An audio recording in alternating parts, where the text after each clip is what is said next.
अब एक farm house घोटाले की रिपोर्ट देखिए। नोएडा में आवंटित की गई करीब 150 फार्म हाउस की जमीन के मामले में बड़ा घोटाला सामने आया है। अब उत्तर प्रदेश सरकार ने इसकी जांच के आदेश दे दिए हैं।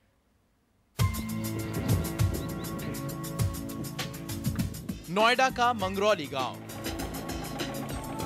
3 साल पहले तक इन खेतों में चमन लाल का चमन था।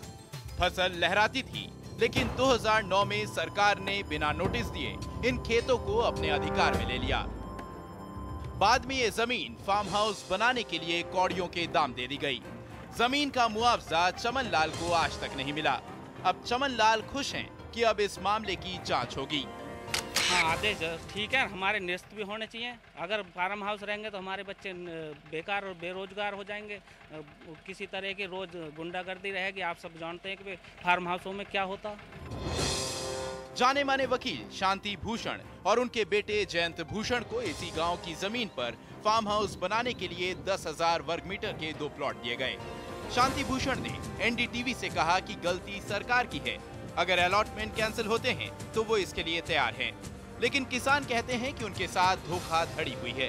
बहुत बड़ा घोटाला। जो फार्म हाउस इन्होंने जिस रेट में बेचे उस रेट में तो किसान लेने को तैयार है। मायावती की सरकार ने 2009 में यमुना के आसपास करीब 12 गांव की जमीन इमरजेंसी क्लॉज लगाकर अधिग्रहित की और फिर उसे 150 फार्म हाउस के लिए अलॉट कर दिया।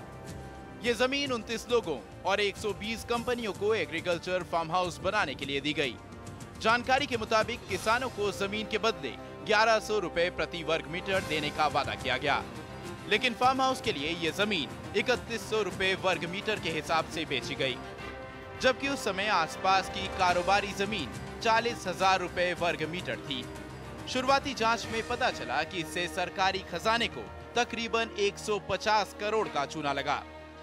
ये हमने 2011 अक्टूबर-नवंबर में डाली थी रिट लखनऊ बेंच में, और उसमें अभी तक वो सुनवाई हो चुकी थी। हमारी पक्ष की भी सुनवाई हुई। एडिशनल अटॉर्नी जनरल प्रदेश की तरफ से उसमें प्रस्तुत हुए थे, लेकिन बाद में वो ना रिजेक्ट हुई ना एक्सेप्ट हुई। इस तरह से पेंडिंग वो अभी तक चल रही है।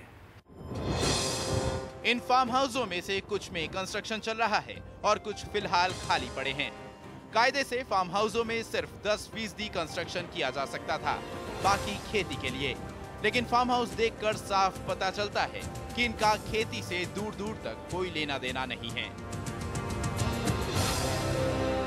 जो जमीन किसानों की रोजी रोटी है उसे बड़े लोगों के शौक का साधन बना दिया गया। हालत यह है कि जिस रेट पर यह जमीन फार्म हाउस मालिकों को बेची गई, उसी रेट पर इस जमीन को किसान फिर से लेने को तैयार हैं।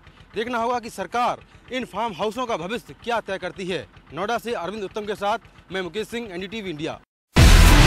Do you have the NDTV Profit app?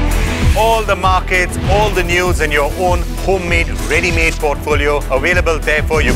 We will right now answer what you should sell, what you should buy when markets are down. Download at ndtvprofit.com/apps. Get the best app from the channel you trust.